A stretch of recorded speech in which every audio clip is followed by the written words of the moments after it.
রাজধানীতে ছিনতাইয়ের ঘটনায় বড় সাফল্য পেল পূর্ব থানার পুলিশ। অভিযানে 2 ছিনতাইবাজকে গ্রেপ্তার করা হয়েছে। তাদের কাছ থেকে একটি ছিনতাই হওয়া মোবাইল উদ্ধার করা হয়েছে বলে পুলিশ সূত্রে জানা গেছে। তবে ছিনতাই করা নগদ অর্থ উদ্ধার করা সম্ভব হয়নি। ধৃতরা প্রাথমিক জিজ্ঞাসাবাদে জানিয়েছে তারা ওই টাকা ইতিমধ্যেই খরচ করে ফেলেছে। এছাড়াও অভিযুক্তদের কাছ থেকে একটি মোটর বাইকও উদ্ধার করেছে পুলিশ, যা ছিনতাইয়ের কাজে ব্যবহার করা হয়ে থাকতে পারে বলে অনুমান তদন্তকারীদের। এই প্রসঙ্গে পূর্ব থানার ওসি সুব্রত দেবনাথ জানান, ধৃতদের বিরুদ্ধে প্রয়োজনীয় ধারায় মামলা রুজু করা হয়েছে এবং আজই তাদের আদালতে তোলা হবে বলে পুরো ঘটনার তদন্ত চলছে বলে জানিয়েছেন পুলিশ। আমাদের কাছে একটা অভিযোগ এসেছে যে 2টি মোবাইল এবং টাকা ছিনতাই হয়ে গেছে।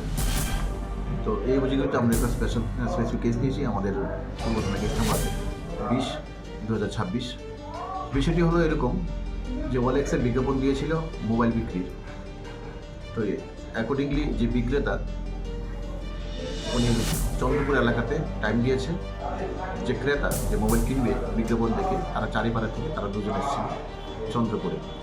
তো ওইখানে যে মোবাইল বিজ্ঞাপনদাতা উনি ওনার সাথে আরেকজন বন্ধুকে রেখেছে।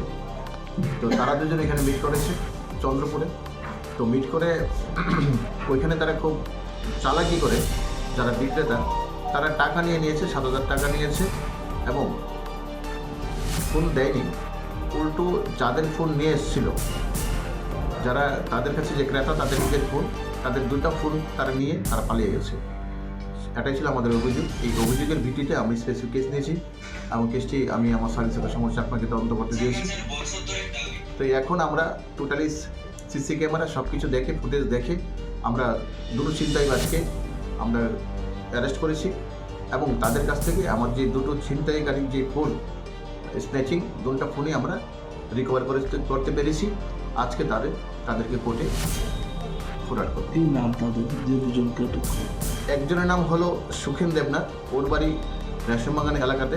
আরেকজন হলো শহীদ মিয়া, ওর বাড়ি সাউথ চন্দ্রপুর। টাকাগুলি কি পাওয়া গেছে? তাদের টাকাগুলো ইয়ে করতে পারিনি, তাদের কাছে আমরা ইন্টারভিউশন করছি, তারা তার টাকাগুলো খরচ করেছে। আবার তাদেরকে আমরা স্ট্রংলি ইন্টারভিউশন করবো, রিমাইন্ডার নিয়ে আসবো। তারা এমনিতে কী করে? তারা কিছুই করে, ঘোরাঘুরি করে।